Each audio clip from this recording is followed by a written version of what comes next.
conversar, para una charla con debate.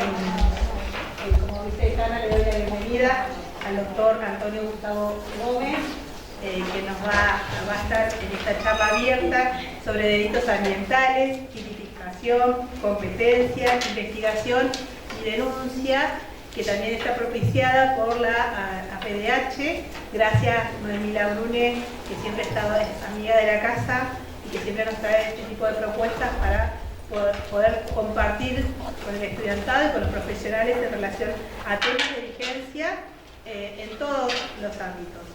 El doctor Antonio Gustavo Gómez es fiscal federal ante la Cámara Federal de Tucumán, Catamarca y Santiago del Estero, y me ha pedido que lo presente como su principal labor docente. Se ha volcado a facilitar el conocimiento jurídico y el acceso a la justicia en talleres, conferencias y cursos de capacitación dirigidos no solo a profesionales del derecho, sino especialmente a ciudadanos que resultan ser víctimas de distintos delitos ambientales.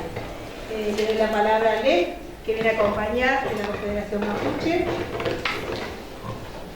Bueno, Mari, buenas tardes a todas, a todos. Y desde la APH y la Confederación Mapuche agradecerle principalmente a los directivos de la facultad por permitirnos traer esta charla tan interesante, y que creo que muchos no hemos tenido la posibilidad de tener esta charla cuando estábamos estudiando, así que es muy importante estos espacios de formación que ojalá se amplíen en la carrera, en la currícula, y ni más ni menos que con Gustavo aquí presente, que le agradecemos también por haber venido y hacer el esfuerzo de trasladarse de Tucumán a nuestra zona. Hoy estuvimos recorriendo Allen, seguramente va a comentar un poco. Pero bueno, tanto como para la APDH, la Asamblea por los Derechos Humanos de Neuquén, como para la Confederación Mapuche de Neuquén, es muy importante que el derecho ambiental se difunda, que podamos conocer, que podamos formarnos en esto. Ojalá de las y los estudiantes que hoy están presentes en algún momento se interesen por esta materia, porque es realmente muy interesante, pero además porque hay mucho por hacer, sobre todo en una zona tan afectada por la contaminación petrolera y por otro tipo de contaminación como la que vimos hoy en la zona. Así que desde ya muchas gracias, y bueno, lo dejamos acá con Gustavo, que es un lujo tener. Gracias, señora vicedecana, gracias Lev por la presentación. En verdad que odio los currículums y odio las presentaciones, pero si de algo me siento orgulloso es que ya hace varios años he dejado un poco la academia porque me he sentido frustrado en ese campo, y esto de tener 30 años de fiscal federal, ¿dónde me tengo que poner para que no llegue? ¿Ahí? Acá. Esto de tener tantos años de fiscal federal, uno termina un poco decepcionado porque el sistema de administración de justicia, déjenme decirles, señores alumnos de la Facultad de Derecho, no funciona. Y para hacerlo funcionar necesitamos de la sociedad, de la gente de a pie. Así que por eso mi dedicación casi exclusivamente de trabajar como fiscal en la Cámara Federal de Tucumán es tratar de convencer a la gente que se tiene que hacer cargo del sistema de administración de justicia y que tiene que empezar a pelear por sus derechos en los propios tribunales.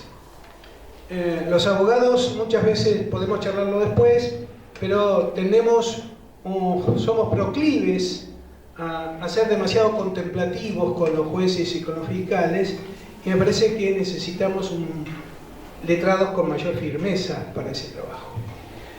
Se lo digo por la parte de la experiencia, sobre todo.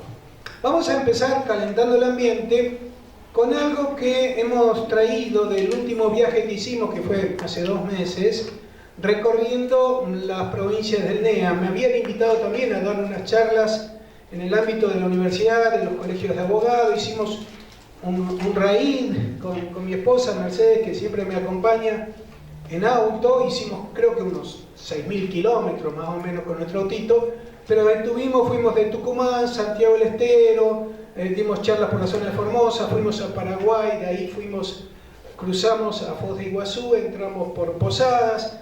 Los problemas de Posadas son distintos, obviamente, en materia ambiental y delitos ambientales que nos encontramos en el resto de las provincias. Estuvimos en Chaco. Hay localidades en que me encontré y donde no sabía siquiera que existían problemáticas tan serias, como por ejemplo General San Martín, donde el agronegocio es muy fuerte, o en Castelli, que es la puerta del impenetrable. Este video que vamos a ver tiene que ver con eso, con la puerta del impenetrable. ¿Sí?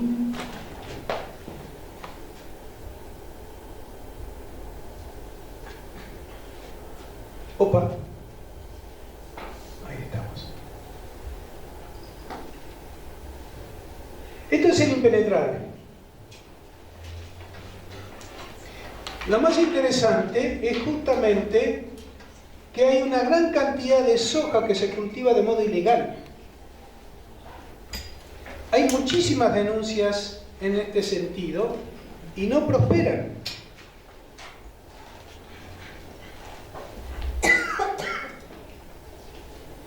Esto está tomado con un dron y si ustedes ven, hay partes del camino donde uno ve todo boscoso, uno camina y pareciera que se está respetando todo, pero si levantamos el dron, lo primero que vemos es que a 5 metros de esa masa boscosa que vemos, encontramos esto.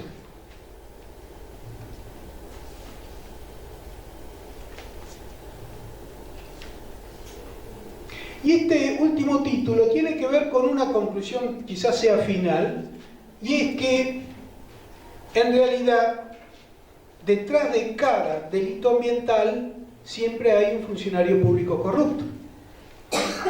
Y quisiera pasar un videito corto que grabamos. Hoy estuvimos con Opus Sur recorriendo las calles. Si me permite. Hace calor. Sí.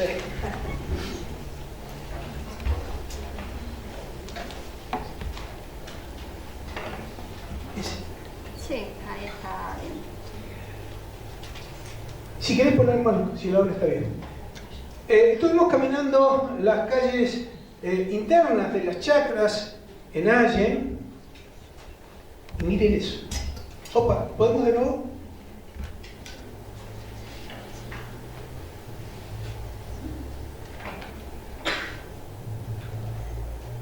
Es cortito. ¿Ven ese caño blanco ahí? Es un caño subterráneo. ¿Ven el río? Todo contaminado. La gente dice del lugar, estuvimos en ese barrio, tenía una clase fantástica poder dar una charla sobre crímenes ambientales ahí, porque es el lugar ideal para mostrar la realidad. Un video a veces es injusto en toda esta apreciación. Entramos, mostrame la foto y después entramos al PowerPoint. Conclusión, lo que les quiero decir con este video y con esta foto que les puedo mostrar ahora, es que en realidad todo esto lo tienen acá, lo tienen al lado. No hace falta ir al impenetrable. ¿Se abre la foto?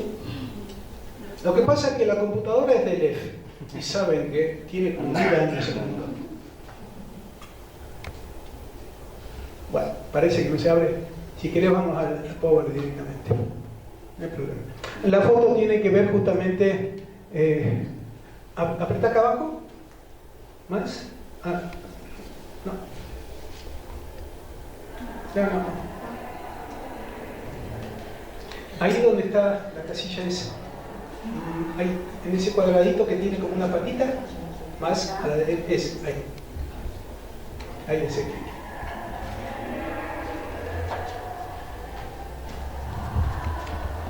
Ahí tienen mi fuente detectada, PC. Les decía que ahí estaban mis redes sociales.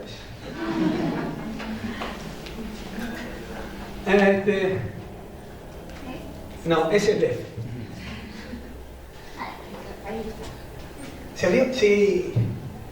Bueno, ahí tienen las redes sociales con las cuales trabajamos.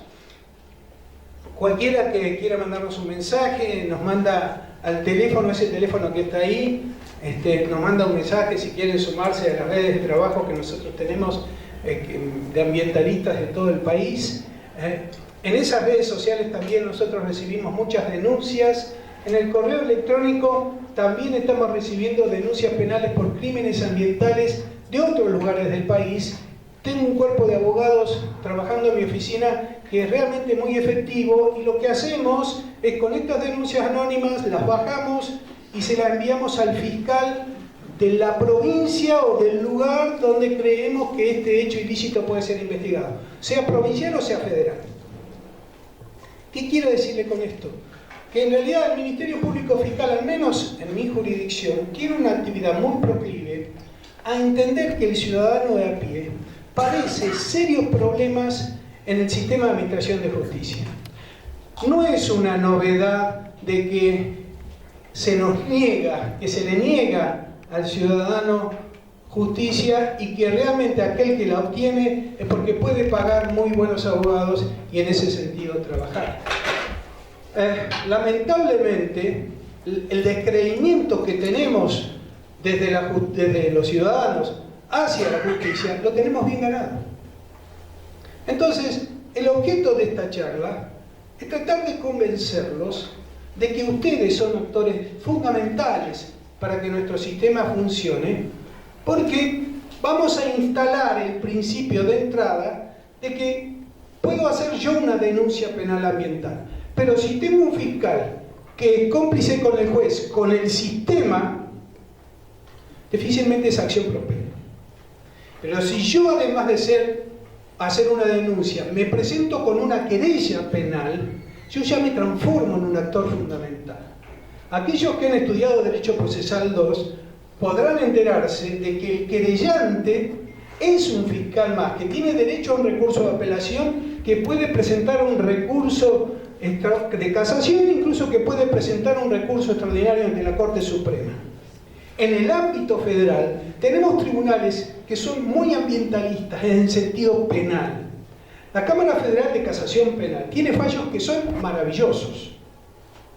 Y un poco esto es lo que vamos a ver ahora. Déjenme darle una sola mención, una puntita de lo que es justamente estos fallos tan importantes. En una causa de un frigorífico, y acá vayan pensando ustedes cómo andan los de la zona, ¿no? Dónde tiran los residuos. Pero una causa penal que nosotros le hicimos a los dueños de un frigorífico de la zona por el delito de contaminación, porque los restos se volcaban en unos piletones que después se iban a parar al río, a la cuenca del Salidulce. Juez de primera instancia sobreseyó, dice cómo vamos a avanzar contra un frigorífico. La Cámara Federal confirmó ese sobreseimiento y nosotros pusimos un recurso de casación. La Cámara Federal de Casación en esa sentencia le dijo a los jueces textuales palabras: los jueces están para defender el derecho al agua que tienen los ciudadanos y no los intereses empresariales. Como para arrancar. Pasemos a la primera. Perdón, yo todo canchero. Pasemos a la primera. A ver. Disculpame. No, por favor. ¿Cuáles son las primeras dificultades que tienen los ciudadanos? Evidentemente, cuando hablamos de grandes sistemas empresariales, el problema fundamental que vamos a tener es que vamos contra el sector más poderoso de la política, incluso económicamente, el más poderoso económicamente, que muchas veces sostiene a la política. Las campañas electorales no se hacen con monedas, y las grandes empresas justamente son los que financian. Y cuando digo poder político, no me estoy refiriendo a un partido, porque lamentablemente el extractivismo en nuestro país es transversal a cualquier partido político. Minera La Lumbrera, una empresa de 6.000 millones de dólares invertidos en Catamarca, fue impulsada, apoyada y tratada de evitar en el proceso penal por los gobiernos radicales, peronistas radicales, del frente, del no frente. No hay posibilidad de tratar de escindir un poder político que esté frente al gobierno de los delitos ambientales. El otro problema que se enfrenta a los ciudadanos es la criminalización de la protesta. Y ahora hay una novedad, que es el tema del SLAPP. El SLAPP en inglés significa cachetazo. Básicamente, ¿qué son los juicios SLAPP? Son juicios civiles que se inician contra los que levantan la voz en contra de alguna empresa, juicios civiles de daños y perjuicios. Le terminan embargando dinero a los docentes o a una ONG que apenas puede mantenerse, y del otro lado, de los actores de estas causas civiles por daños y perjuicios, hay poderosos estudios jurídicos. Hay una desigualdad tremenda. Hemos presentado con la PDH, que hoy también nos acompaña y nos ayuda en esto, hemos presentado ayer un proyecto de ley a la legislatura de Tucumán, perdón, a la legislatura de Neuquén, ya. A la legislatura de Neuquén estaban los presidentes de la Comisión de Ambiente y de Derechos Humanos, un proyecto de ley anti-SLAPP, para que en el ámbito del sistema de administración de justicia, cuando se vea este desequilibrio, no se lo deje prosperar. Y no es un sistema que se nos ocurrió inventar a nosotros desde Tucumán, sino que está hecho en base a la ley que rige en la Unión Europea justamente para evitar estas desigualdades. No estamos inventando nada. Esto de criminalización, hoy si quieren lo pueden ver en Catamarca, en donde hay personas detenidas justamente por estar defendiendo la vida en un corte en La Choya, para evitar las empresas mineras que quieren volver a hacer la explotación que Minera La Lumbrera, como ya se fue, entonces quieren volver a tratar de rascar algunos pesos más. Otro tema es que no se enseñan en las universidades ni en los posgrados.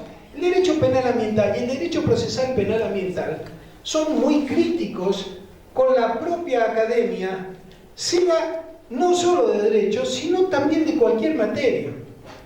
Hay universidades nacionales, especialmente en el cono urbano bonaerense, que son los que fomentan la agroindustria con los niveles de toxicidad que todos estamos conociendo. Difícilmente una universidad que es financiada por estas grandes empresas para hacer trabajos de investigación, etcétera, pueda aceptar que salgan abogados capacitados en hacer querellas penales por los crímenes ambientales. Entonces, esta también es una lucha que tenemos que dar para que se incluyan en los planes de estudio de todas las facultades de derecho, el derecho penal ambiental y el derecho procesal penal ambiental, que recién recordábamos con un periodista, es una necesidad también la ley especial para los delitos ambientales. Tenemos una ley fantástica, y ya vamos a ver, de la 23737 sobre narcotráfico, que establece procedimientos especiales, sistemas especiales de arreglo y resolución de los conflictos que tienen las personas afectadas por el narcotráfico, pero no tenemos una ley por delitos ambientales. Y lo único que quieren hacer, vamos a hacer un capitulito para el Código Penal, un parche más a este Código Penal que ya casi es centenario. Entendámoslo, los delitos ambientales, el derecho penal ambiental va de la mano con un derecho procesal ambiental que exige técnicas de investigación mucho más específicas. Vamos con el otro. A ver si me la ingenio yo. No. Ahí está.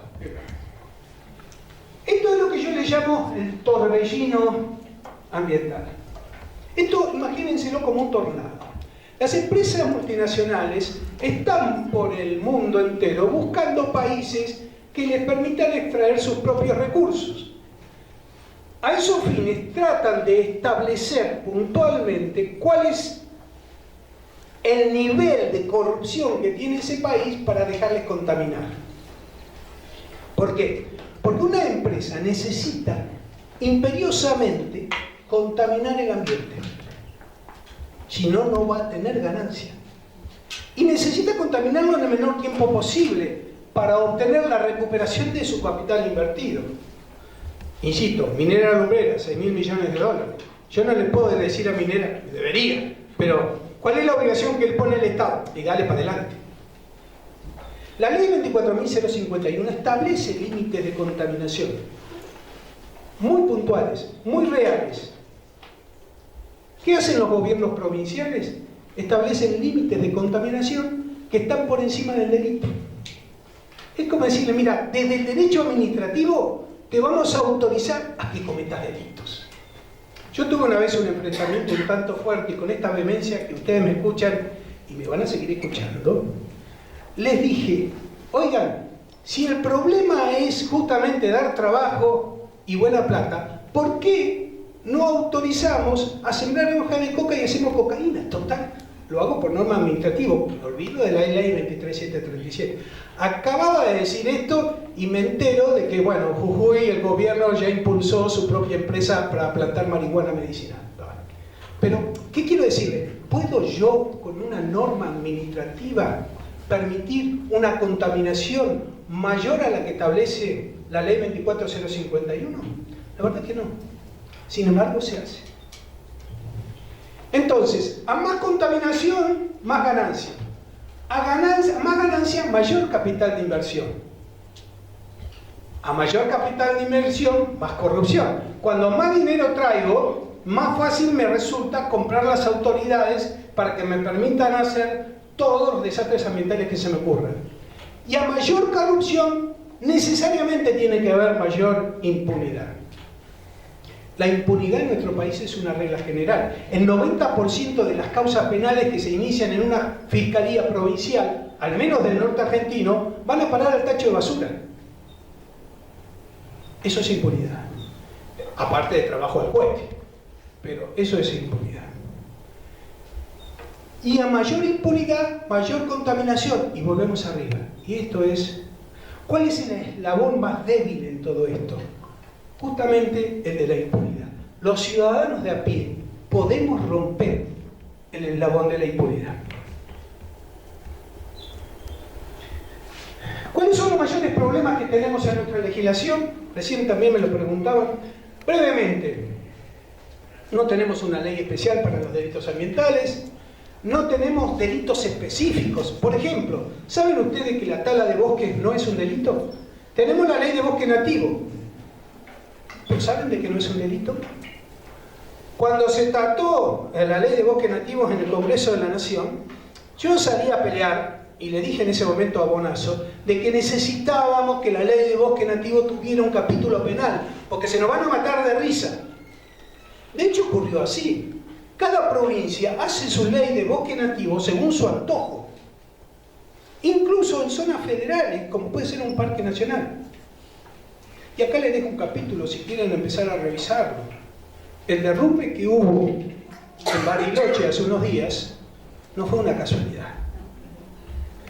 En ese marco no tenemos una ley que prohíba la tala de bosques. Entonces, ¿qué hacen los gobiernos? Por ejemplo, Santiago del Estero. Santiago del Estero tiene una gran mayoría de masa boscosa, sobre todo en el noroeste y el noreste. De golpe y porrazo ustedes empiezan a abrir el mapa y ven unos puntitos amarillos o unos puntitos verdes. ¿Qué son esos puntitos verdes? Son lugares, según el gobierno de Santiago del Estero, donde no resulta necesario ponerlos en rojo porque no tienen vegetación. Entonces por ahí ustedes tienen media hectárea que no tiene un arbolito pero está rodeado por un bosque maravilloso. Entonces le dan esa concesión a una empresa de esa media hectárea, le siembra y le empieza a destruir todo el alrededor y después arreglate la Catalina. Es decir, no tenemos en realidad un trabajo serio en materia de ley de bosques nativos, más allá de lo bueno que puede ser la ley de bosques nativos. Tampoco tenemos el delito de la utilización indebida de tierras agrícolas. Los que les mostraban en el video sobre el cultivo ilegal de soja es algo espantoso, pero sin embargo no lo van ustedes a ver en ningún expediente porque no está previsto como delito. Yo puedo atacar eso y lo vamos a ver también de otras maneras. La puedo atacar a través del artículo 292 y 296 del Código Penal, lo puedo atrapar por el delito de encubrimiento, lo puedo atrapar por incumplimiento de los deberes de funcionario público, pero no tengo el delito. Y tampoco tenemos el delito de alteración paisajística. Esto se dio en un caso muy interesante de la Intendencia de Güemes. La Intendencia de Güemes sacó una ordenanza muy buena, preocupada por las antenas de la telefonía celular. Me imagino que todos por ahí tenemos esa preocupación, y el gran rumor es que estas antenas puestas en algunos lugares provocan grave daño. La municipalidad dijo, no solamente hay un peligro, los que manejan el derecho ambiental dicen principio precautorio, no solamente hay un peligro en función del principio precautorio, sino, dijo el intendente, quedan horribles. Estas pantallas, esa antena, dijo, la vamos a obligar a trasladar. La vamos a poner allá y le vamos a decir a la empresa que la disfrace. Hay antenas en otras partes del mundo, España especialmente, donde tienen forma de pinito, tienen un ángel. Es decir, le tratan de dar una mirada distinta del concepto paisajístico. Y no es difícil para un arquitecto hacer un trabajo de ese tipo. Sin embargo, como cuesta plata, ninguna empresa quiere hacerlo. ¿Qué hizo el intendente? Saca la ordenanza, el Consejo Deliberante apoya esa situación. ¿Y cuál fue la respuesta de la empresa de telefonía? Un juicio federal porque atenta al principio de la libre comercialización que está prevista en el artículo tanto de la Constitución Nacional. Juzgado de primera instancia le dice no al lugar, el intendente tiene el derecho. ¿Por qué? Porque las normas constitucionales del ambiente, las nacionales, el artículo del 42 de nuestra Constitución Nacional pone el tope. Y de ahí para abajo, las leyes federales de ambiente son el nivel de exigencia que ninguna provincia, no importa el tipo de recurso, ninguna provincia puede perforar. En ese nivel de exigencia está la ley 24051. Las provincias pueden ser más exigentes que la nación, pero nunca más generosas. Y los municipios pueden ser más exigentes que la provincia y la nación, pero nunca más generosas. Cámara Federal dice, señores, Cámara Federal de Salta dice, señores, la municipalidad tiene razón, tiene la facultad de ordenarles a ustedes que la antena la tienen que poner en determinado. No es que se prohibía la antena, sino que tenían que trasladar la antena a unos lugares. Llega la Corte Suprema de Justicia de la Nación. ¿Y qué dice el juez de la Corte Suprema de Justicia de la Nación, que seguramente ustedes conocen por lo ambientalista que es? El doctor Lorenzetti en su voto. Ni más ni menos que el interés empresarial está por encima del derecho que tiene la municipalidad. Esta es una de las primeras sugerencias. No todo lo que dicen los libros está en los fallos.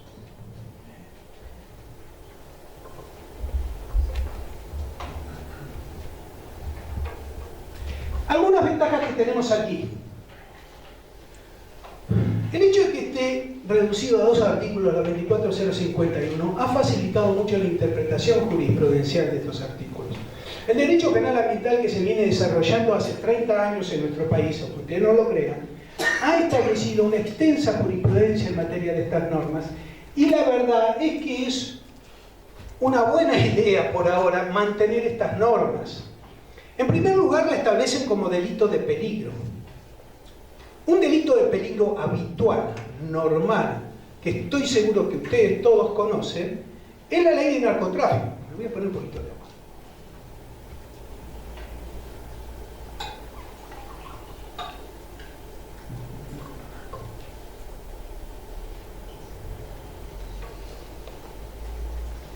¿Por qué es un delito de peligro?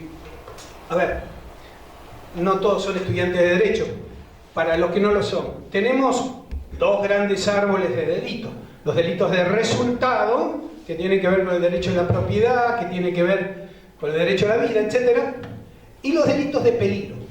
Los delitos de peligro se dividen a su vez en dos, en peligro abstracto y en peligro concreto. Los delitos de peligro concreto son aquellos delitos que ponen en modo peligroso a un paisaje, a una sustancia determinada. Muchos hablan, por ejemplo, de delito de peligro concreto, el envenenamiento de aguas. Ahora bien, hay delitos de peligro abstracto. Por ejemplo, la ley de narcotráfico, la ley 23.737. Yo no necesito que alguien muera de sobredosis para ir a secuestrar 1 kilo de cocaína que tiene el traficante vendiendo desde su casa. ¿Por qué? Porque sé que ese kilo de cocaína hace semejante daño a la salud pública que si permito que se distribuya, pongo en un desastre social que no podría perseguir ni castigar de otra manera. Por eso el legislador y la jurisprudencia sostienen que es una ley, es un delito de peligro abstracto. Otro delito de peligro abstracto es la evasión tributaria. Yo no necesito saber de que hay una escuela que necesita fondos para prosperar porque yo no pago impuestos. En realidad, el hecho de que yo no pague mis impuestos por determinado nivel establecido por la ley penal tributaria, si yo no lo pago, ya estoy cometiendo el delito. Es casi matemático. De hecho, en la justicia federal, que tenemos causas penales por evasión tributaria, cada tanto el Congreso de la Nación nos saca una ley que nos cambia los montos. Y con eso tenemos que archivar la mitad de las causas, porque el principio del artículo 2 de la ley más benigna dice de que si la nueva ley me pone un monto más alto para que sea un delito tributario, por más que estos delitos que tenía acá abajo vienen desde hace 10 años atrás, no importa, principio de ley más benigna, pum, archivo de todo.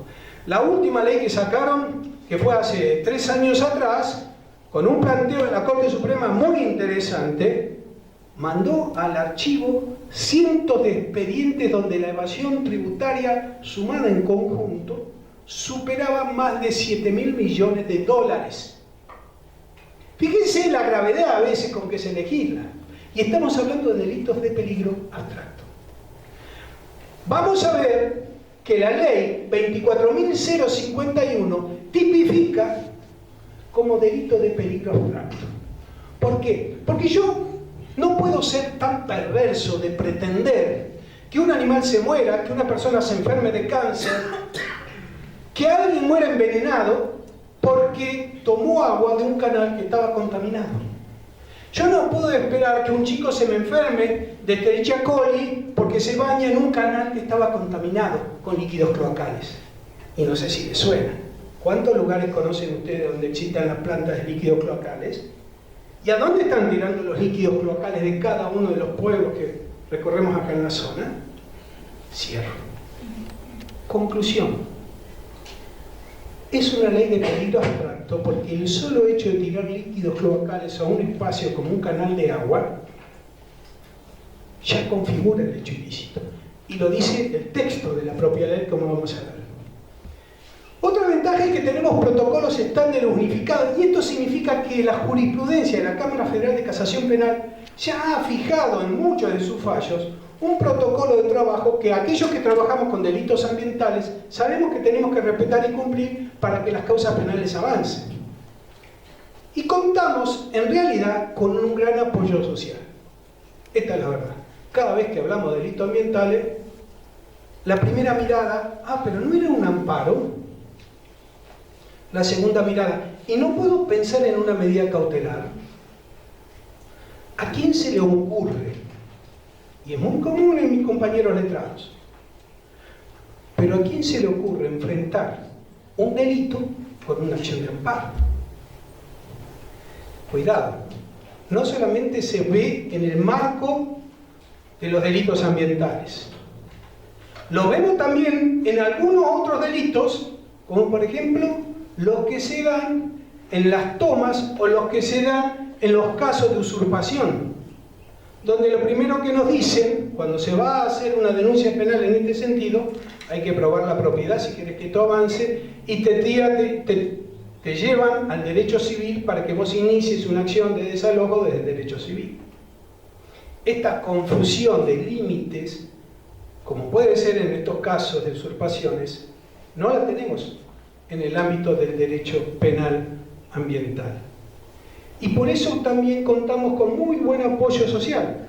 Que la APDH Neuquén esté patrocinando este tipo de encuentros, es decir también de que en el futuro, no muy lejano, 5 años, 10 años, ya vamos a tener los delitos ambientales de lesa humanidad, que va a ser el eje de los futuros delitos de lesa humanidad. Y si se fijan en el orden internacional, no se está hablando ya tanto del genocidio como del ecocidio.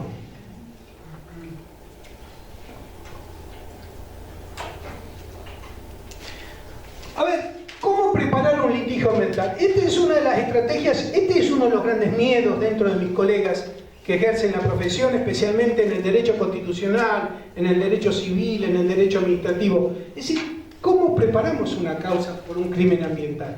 Lo primero que tenemos que tener en cuenta es que es muy bueno hacer denuncias individuales.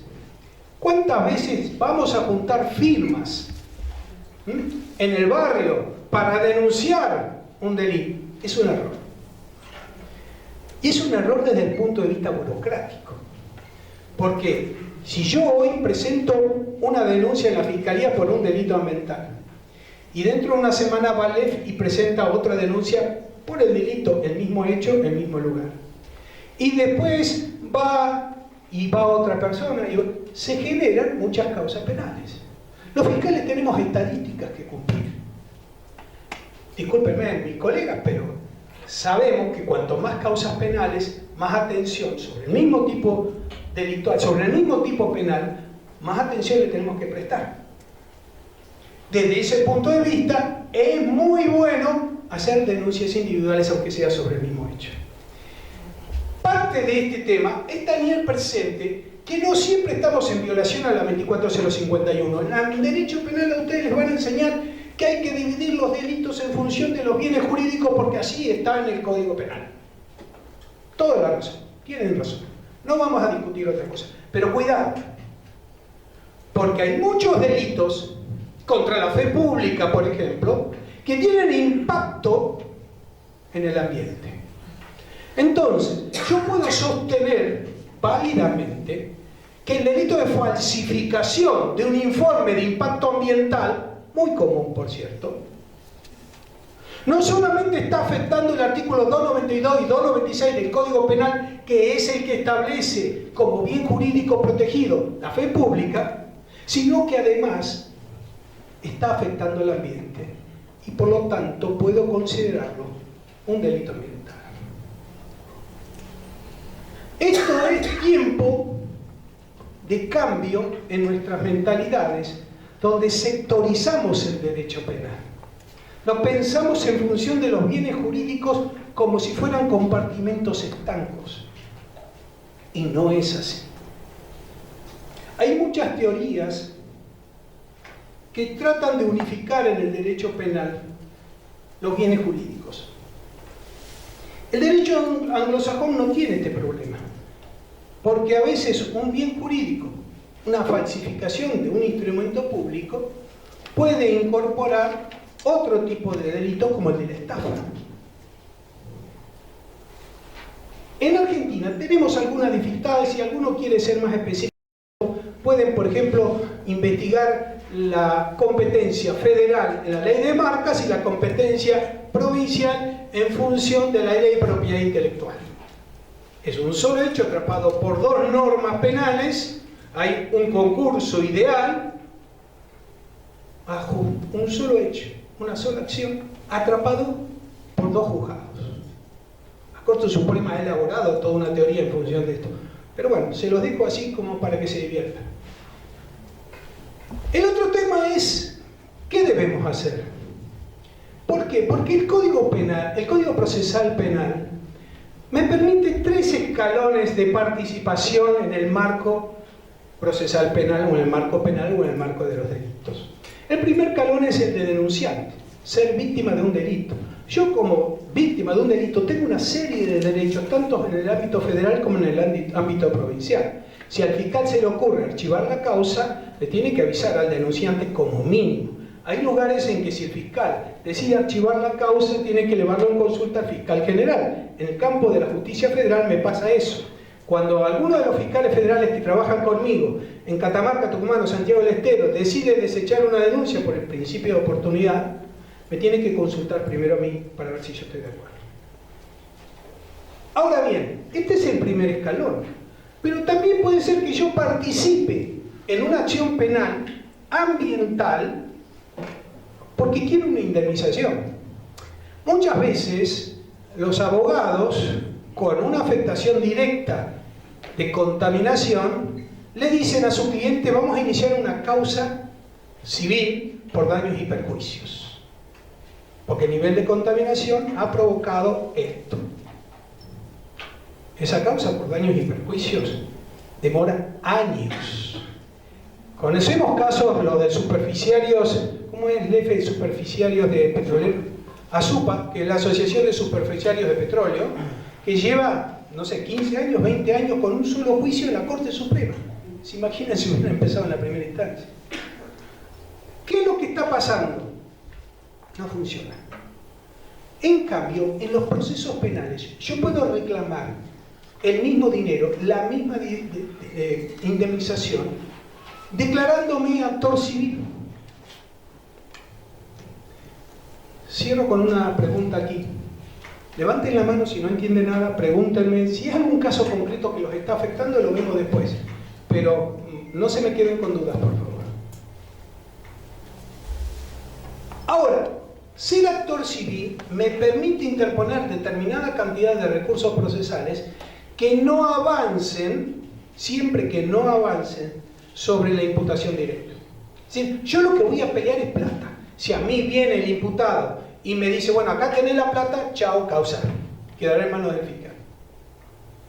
Ahora bien, el tercer escalón, y el más importante, es ser querellante.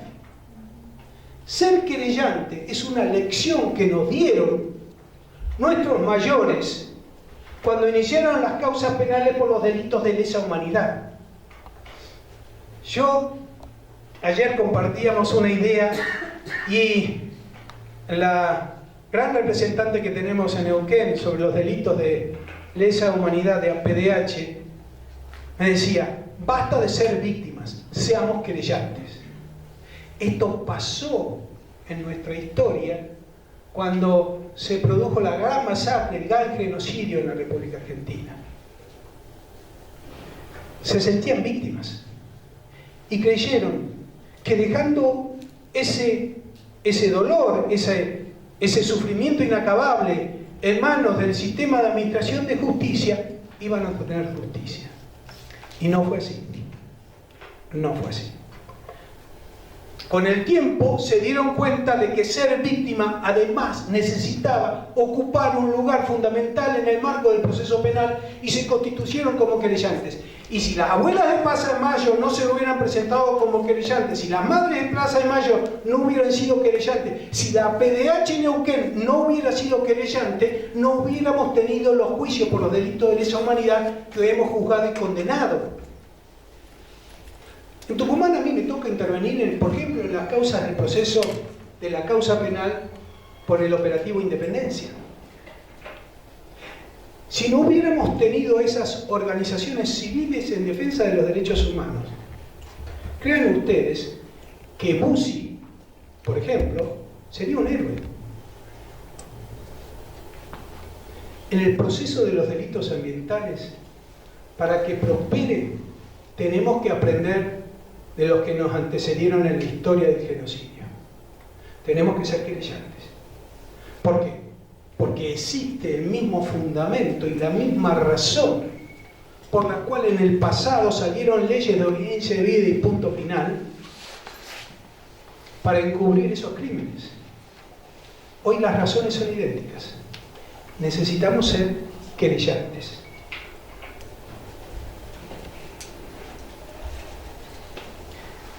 ¿Cuáles son las estrategias más necesarias? Algo que yo les decía, detrás de cada delito ambiental siempre hay un funcionario público corrupto.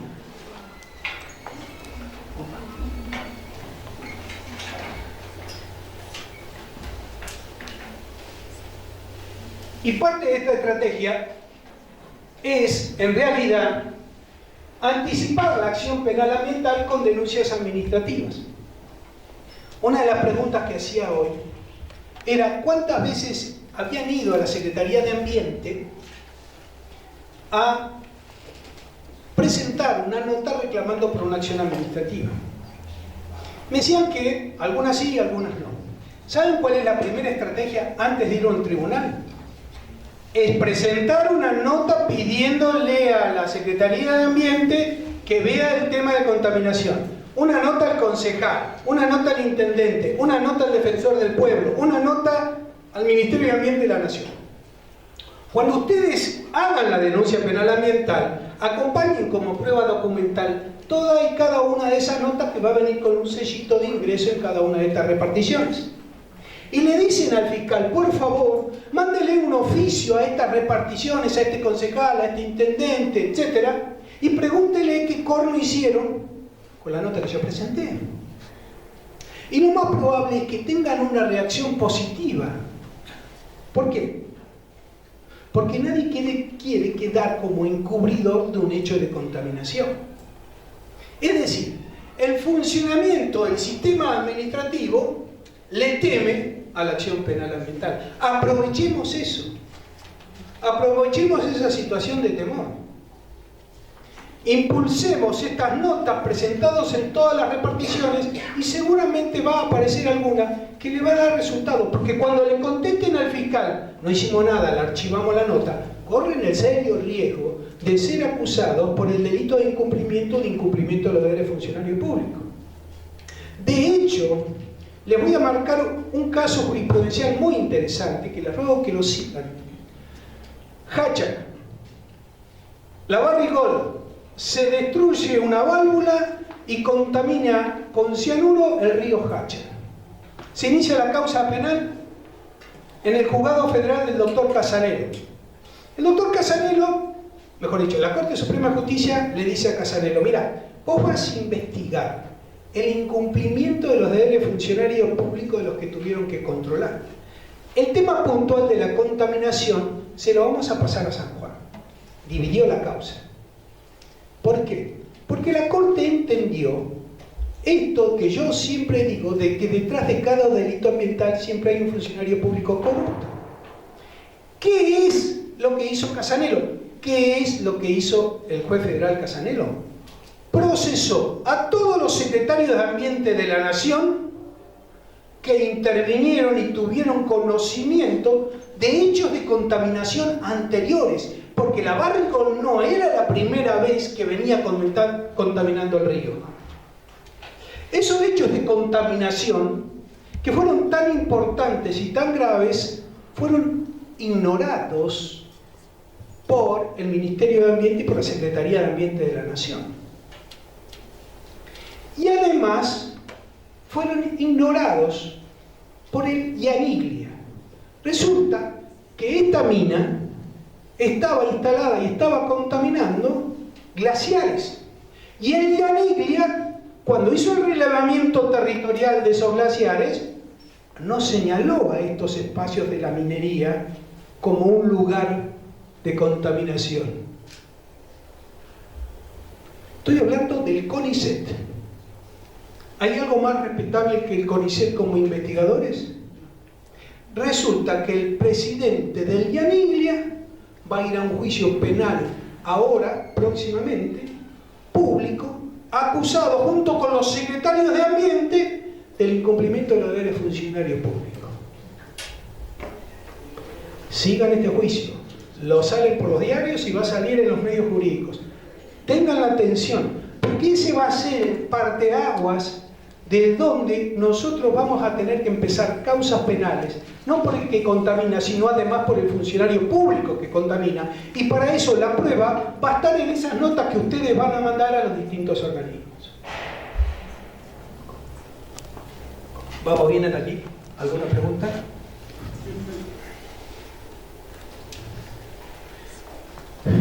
A ver, algunos datos interesantes de esta querella.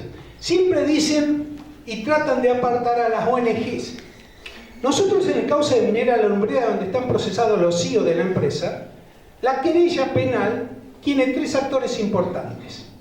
Uno, un concejal. A mí cuando me dice que los legisladores no pueden ser querellantes en las causas penales me da risa, porque en realidad los querellantes fundamentales para defender los intereses de las víctimas de su pueblo es un concejal. Más allá de que lo hemos elegido para legislar, también los elegimos para que nos representen. Un legislador, lo decíamos ayer en la reunión que tuvimos con los legisladores, con el presidente de la Comisión de Derechos Humanos y la señora presidenta de la Comisión de Ambiente. Ellos pueden ser querellantes en causas penales por delitos ambientales. Las ONG, Conciencia Solidaria, una ONG realmente maravillosa, es querellante en muchas causas penales por contaminación ambiental en todo el país, incluido Minera La Lumbrera. La jurisprudencia de la Cámara Federal de Casación Penal las admite como querellantes. Tenemos que ser, cuando relatamos el hecho, lo más descriptivo posible. Los abogados pecamos de hacer relatos muy complicados, demasiado engorrosos, muy largos. Mi recomendación: hagan talleres literarios, escriban poesías y hagan cuentos, y cuentos cortos. Les va a dar la práctica que necesitan para no aburrirnos. Saben que cuando yo tengo un juicio donde el hecho es relatado en 80 páginas, yo lo que hago es dársela a mis relatores, por eso se llaman relatores, y le digo, léanme y háganme un resumen.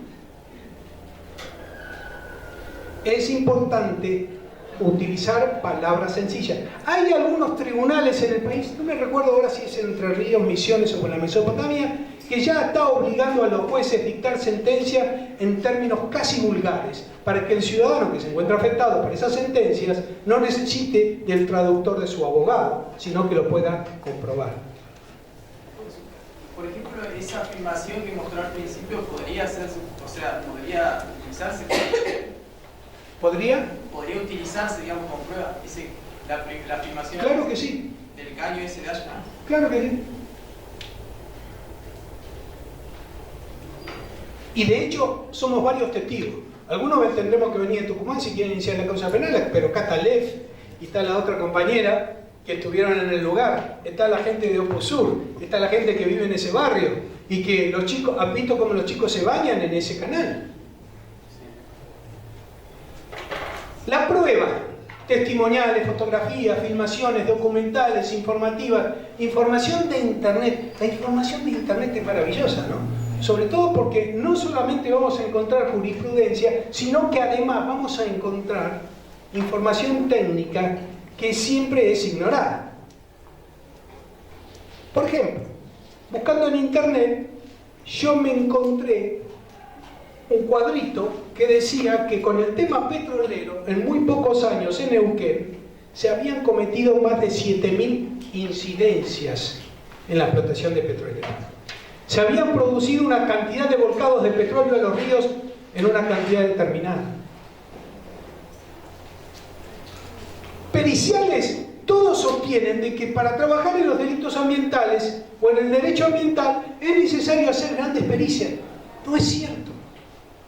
¿Por qué? Porque las empresas fundamentalmente son tan impunes que cuando van a poner un informe de impacto ambiental, no mienten, ponen los niveles que exactamente ocurren. En materia de la industria petrolera pasó eso. Así que, a confesión de parte, relevo de prueba. Venga el informe de las empresas, el informe de impacto ambiental, las declaraciones juradas, compárenlo con la 24051 y se van a dar cuenta de que en realidad no tienen que hacer ninguna pericia porque la propia empresa dice que está contaminando por encima de los niveles de la 24051. Pasemos un poco más rápido porque me parece que me estoy pasando lejos de tiempo. ¿Sí? Prueba un poco de lo que hablamos recién. Avancemos un poco más.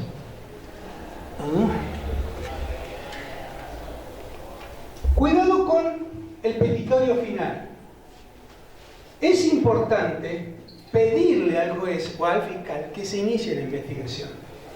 Y además, hacer reserva del tema de las demoras. A veces uno ve causas penales por distintos crímenes. Observen, dejen de lado el tema de los delitos ambientales, que duran años.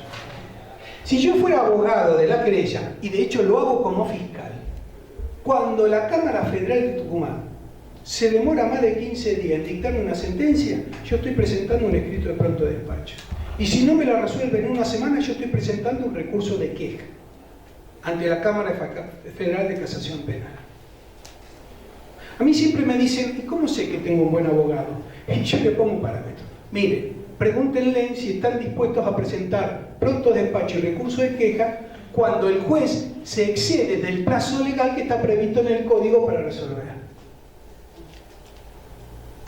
En verdad que los abogados temen presentar estos recursos porque saben que eso es enfrentarse con el tribunal.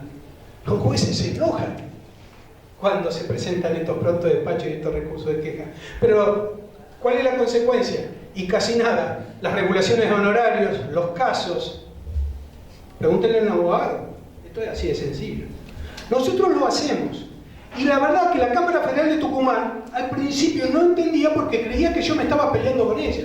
Y la realidad es que no, yo no me peleo. Yo no estoy haciendo esto personal. Yo estoy cumpliendo con la ley. El juez tiene que cumplir con la ley. Si un abogado no presenta el recurso de apelación en 3 días, chao, decayó el derecho y la sentencia queda firme. Pero resulta que el juez se puede tomar un año para dictar la sentencia.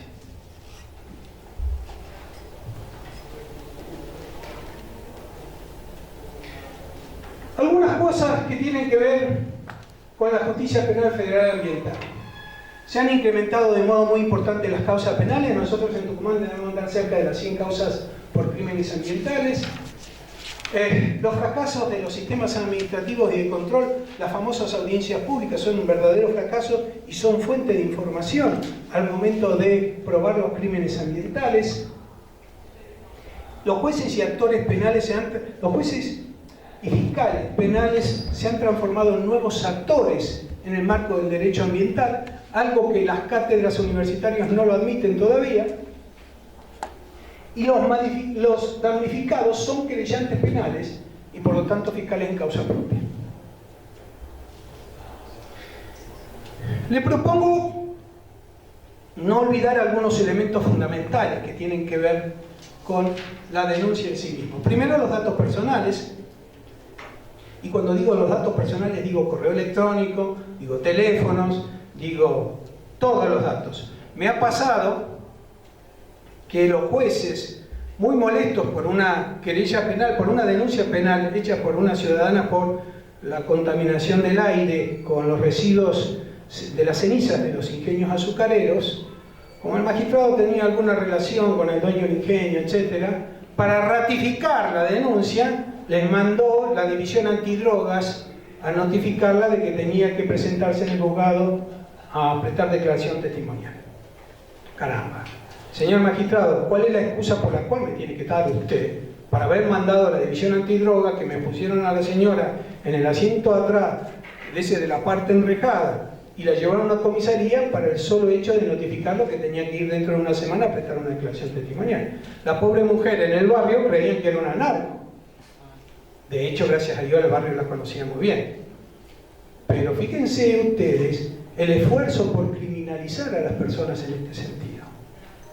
Si yo pongo todos los datos, yo puedo presentar válidamente una denuncia en el Consejo de la Magistratura para decir que el magistrado podría haberme citado por correo electrónico, por teléfono, y no mandarme el patrullero a mi casa. Bueno, preconstituir la prueba es un poco lo que hablamos. Y mi última recomendación en este punto es hacer un seguimiento periódico de la causa. No esperen que los abogados vayan a ver el expediente, vayan ustedes. Las víctimas tienen el derecho de estar presentes en el expediente y pedir el expediente todas las veces que sea necesario. Y si alguien en la mesa de entrada le dice, ¿usted es querellante? No, yo no soy querellante, yo soy una víctima soy la denunciante. Ah, no, usted no puede ver el expediente. Falso. Falso. Los denunciantes, de acuerdo a la Ley Federal de Víctimas, pueden ver el expediente. Un poco para detenerme en los artículos 55. Yo le hablaba del delito de peligro. Fíjense que dice para la salud. Este es uno de los argumentos de muchos juristas. De hecho, hay algunos juristas, como por ejemplo el doctor José Saín, que sostiene que en el país no hay delitos ambientales, porque dice que son contra la salud humana, y que sostiene que el artículo 55, cuando habla de un modo peligroso para la salud, está hablando para la salud del hombre. En realidad eso es falso, porque la ley es clara. Dice para la salud de quién, del suelo, del agua, la atmósfera o el ambiente en general. ¿Está claro? No es la salud de la persona. Cierto es que la referencia de la pena de prisión de 3 a 10 años que impone esa ley es en función de la revisión del artículo 200 del Código Penal, que habla ni más ni menos que delitos vinculados a la salud del hombre. Artículo 206, última pandemia. ¿Quién no recuerda que si asomábamos la cara por la puerta de la casa, en la última pandemia nos metían presos por infringir el artículo 206? Y eso es para dar toda una conferencia. El delito es doloso, pero también puede ser culposo. Es decir, estamos hablando de un delito de contaminación de peligro, que puede ser culposo. Es decir, cuando yo cometo el delito, pero no tengo muy en claro si eso es un delito, es decir, no estoy tratando de ganar dinero. Las empresas mineras, por ejemplo, sí cometen este delito porque buscan ganar dinero. Las empresas petroleras sí cometen el 55 porque buscan ganar dinero. El frigorífico que no le da tratamiento a sus líquidos sí lo hace porque una pileta de tratamiento le cuesta plata. Pero un intendente que maneja un basural a como puede, no necesariamente está cometiendo un delito intencional, doloso. Puede ser culposo. ¿Cuándo? Cuando actúe por imprudencia, por negligencia.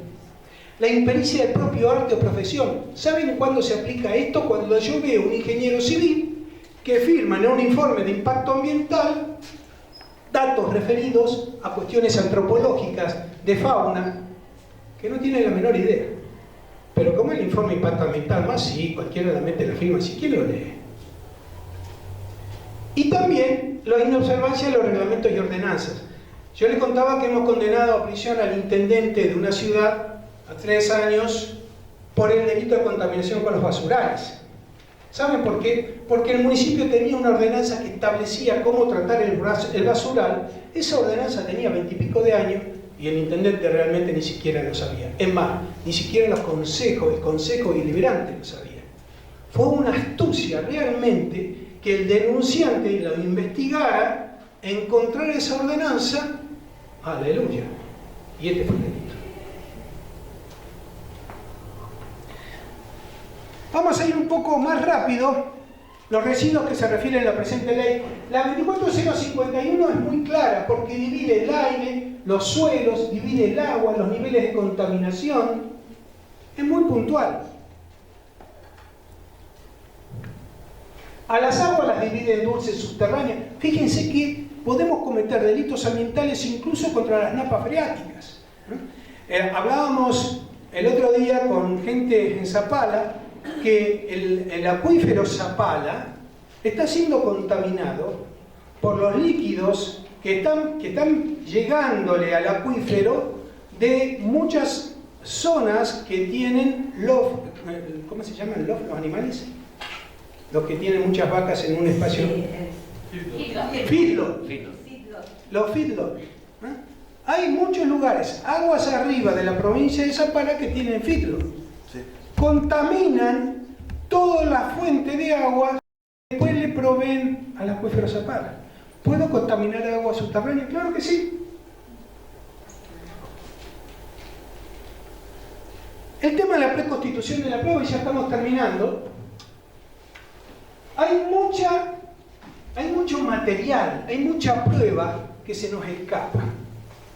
Pedir informes en atención a la Ley de Acceso a la Información Pública Ambiental, que ha sido ratificado por el Pacto de Escazú, es en realidad una base de prueba especial y muy buena. No lo hacemos, nos quedamos. Empecemos a pedir informes, incluso de modo adecuado, en función de Escazú y en función de la Ley de Acceso a la Información Pública Ambiental. Es una mina de oro. Bueno, ya estoy terminando. Tengo dos últimas fotitos que he sacado personalmente.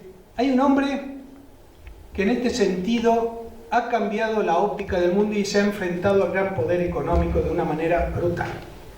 Y por eso lo tengo. Ese hombre escribió un documento maravilloso que se llama Laudato Si, y que muchos jueces lo citan en su sentencia. Ese hombre, además, no tuvo ninguna duda, en los momentos que yo pude ir a verlo, fueron 4 oportunidades, en sacarse una foto como esta.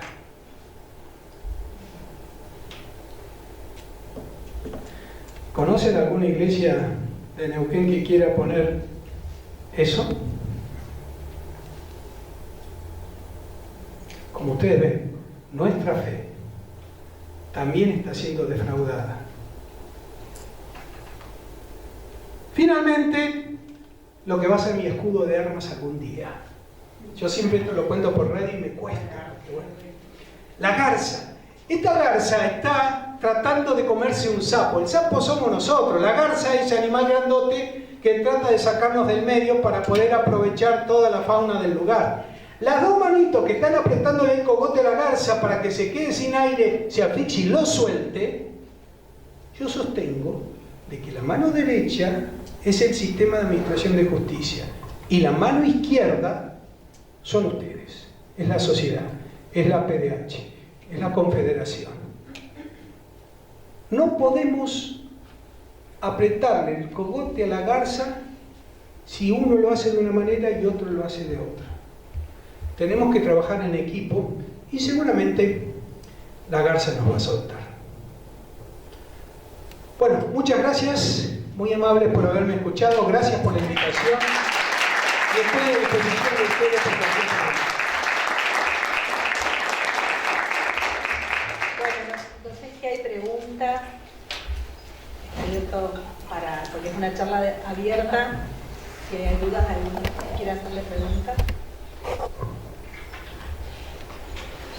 Me parece que se han dormido en Juan. Hace varios años empecé a estudiar arte, más o menos 5 o 6 años, me estoy dedicando a la pintura. Y estas fotos que usted presentó, doctor, me llegaron porque el último proyecto que hice fue basado en esa calle ciega de allí. Y elegí el tema de la contaminación ambiental para mis proyectos. Realmente he hecho un trabajo como de investigación, digamos, de la zona, y he hablado con la gente, ¿no? Y esto que decía usted de los medios de comunicación, qué importante, porque mi proyecto surge a partir de una entrevista que se le hace a una de esas vecinas, que uno lo ve a través de los medios, lo escuché por internet, y esto me movilizó a empezar a trabajar sobre eso.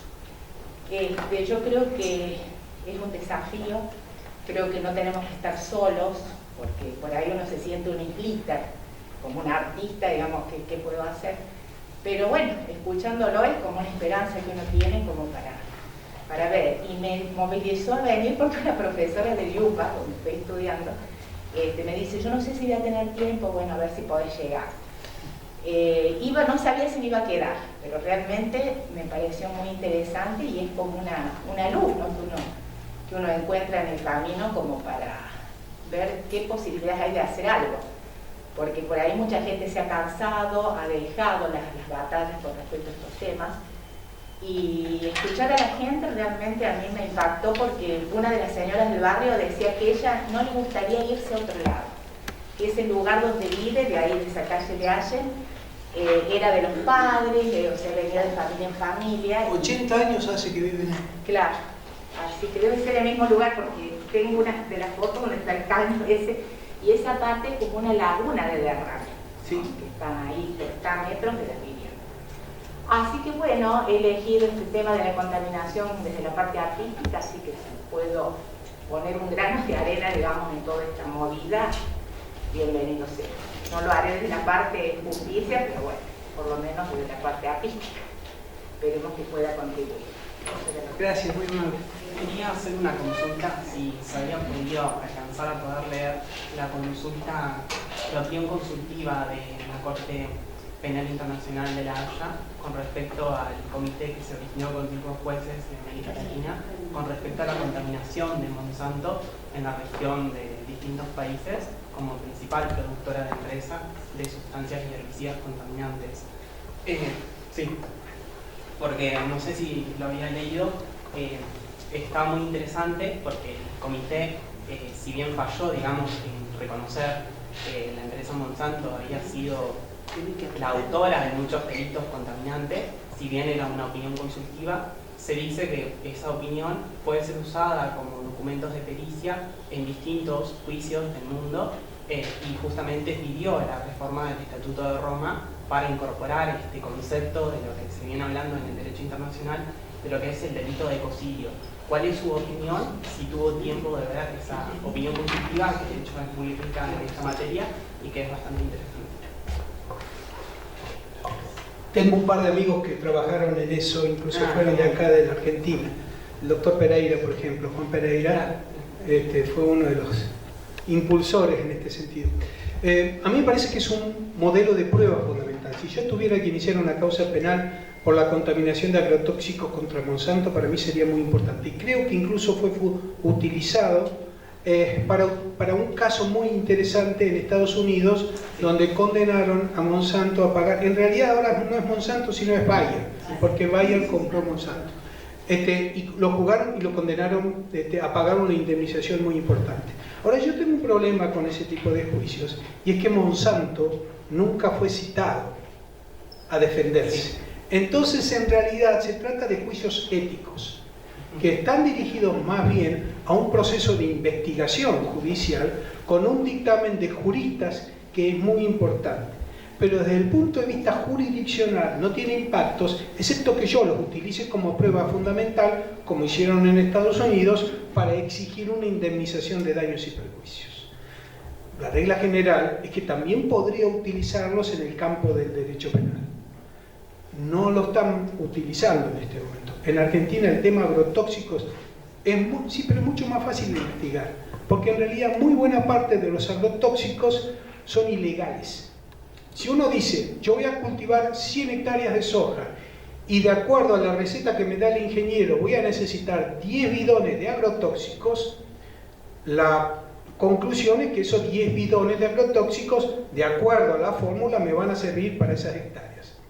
Lo que ocurre es que en realidad recetan la mitad de los bidones. La otra mitad de los bidones es ilegal. Hay mucho contrabando de agrotóxicos ilegales, especialmente en el norte. Y eso uno lo ve, ¿saben cuándo? Yo estuve en las comunidades huichis y allí no hay agua. Entonces los huichis acarrean agua. ¿Saben qué utilizan para acarrear agua? Los bidones de los agrotóxicos. Entonces, esa es la prueba más evidente de la ilegalidad de muy buena parte, porque ustedes no pueden echar una gota de agrotóxico si no está recetada por un ingeniero agrónomo que además tiene que hacer una doble receta. Una se archiva en la Secretaría de Agricultura y la otra uno va al comercio y le entregan. Y ese comerciante le va a entregar un bidón que tiene un rastreo en donde con ese código de barras ustedes van a averiguar desde el momento que se compró hasta la disposición final, y después usted tiene que entregarle ese bidón al comerciante.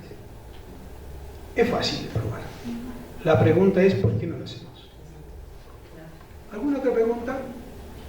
Sí, bueno, yo soy parte de la asamblea de acá de Fichte-Menuco, de la asamblea socioambiental de acá de Fichte-Menuco. Y bueno, varios de los compañeros, algunos hay por ahí, sí.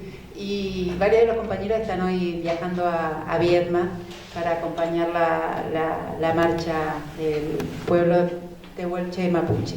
Pero bueno, uno de los compañeros que está en esta línea trabajando con otros sobre el tema de la información, no podemos lograr que nos den información, por ejemplo, ahora sobre el tema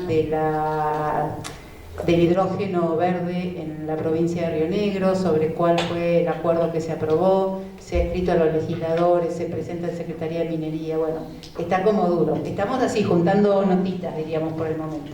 Bueno, y uno de estos compañeros que se fue a Viedma me dejó una serie de preguntas que yo no voy a poder dialogar con vos, pero que nos gustaría que pudieras hablar sobre esto, que es el informe de impacto ambiental, el tema de la información, no sé si te la leo. ¿Es el compañero que es historiador? Sí. Ah, las tengo.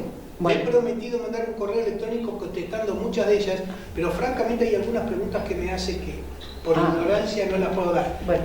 Pero, a ver, básicamente el centro de la atención son los informes de impacto ambiental. Me parecía igual un tema interesante también, porque es como muy práctico para las asambleas. ¿Qué hacemos con eso? Sí, el tema de los informes de impacto ambiental es el preanuncio de la contaminación. Le voy a contar un caso. A mí me gusta más explicar todo el derecho penal ambiental con casos concretos.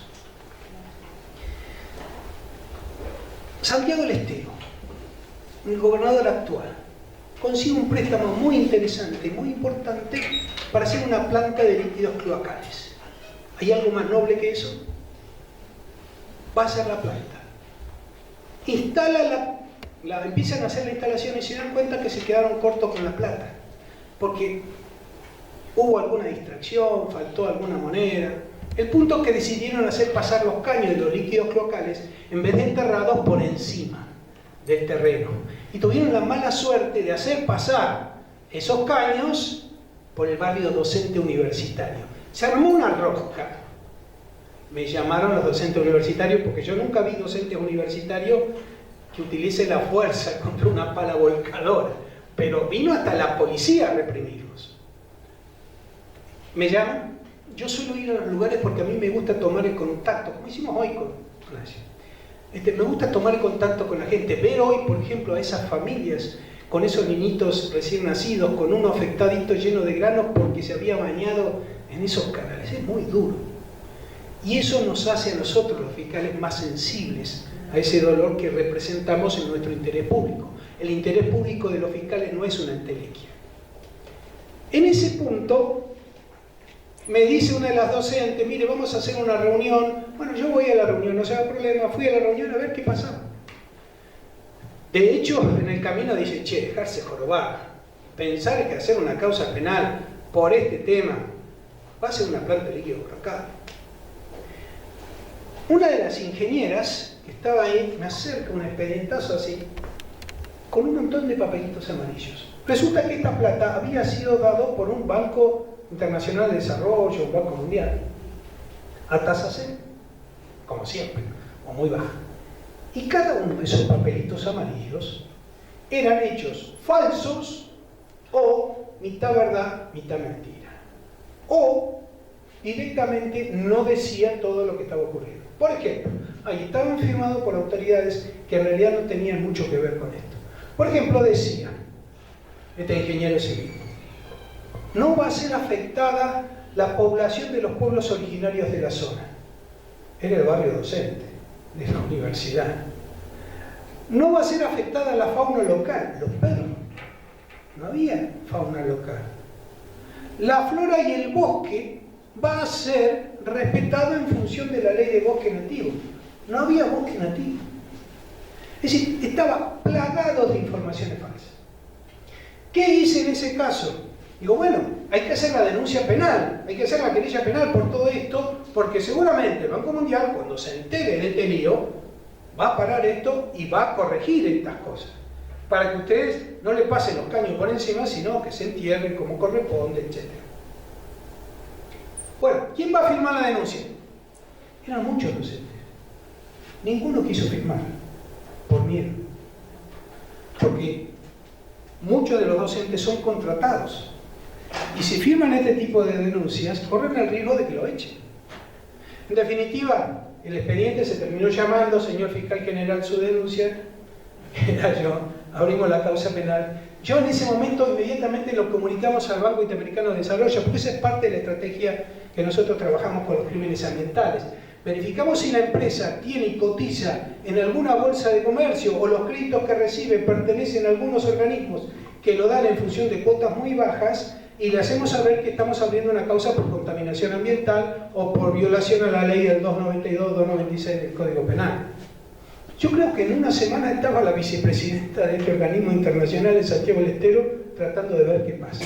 Se corrigió ese informe de impacto ambiental, los caños fueron por debajo, y fue una prueba de que un informe de impacto ambiental, incluso presentado en organismos internacionales, contiene datos falsos. Por eso es muy importante obtenerlos, leerlos, y si hay datos falsos, abrir una causa penal.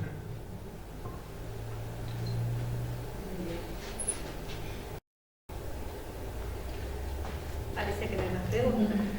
Gracias nuevamente, doctora, muy amable por esta invitación, y me voy muy feliz de Roca. Bueno, muchas gracias. Bueno, les agradecemos a todos. Yo no soy doctora, soy licenciada. Soy trabajadora social. ¡Ah, qué bueno! ¡Ay, un año! Muy interesante todo. Y muy complicada con estos temas. Sí, también. Así que bueno, les agradecemos a todos, a todas y a todas, y especialmente también a Noemí, que siempre trae estas propuestas, siempre está en contacto con nosotros con esta facultad. No sé, Noemí, ¿quieres decir algunas palabras antes de que nos vayamos? ¿Quieres decir algo? Sí, yo quiero.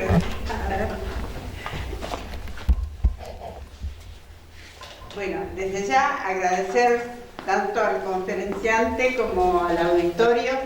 Creo que muchos de ustedes son alumnos ya avanzados de Derecho y están cursando la materia de recursos naturales y medio ambiente.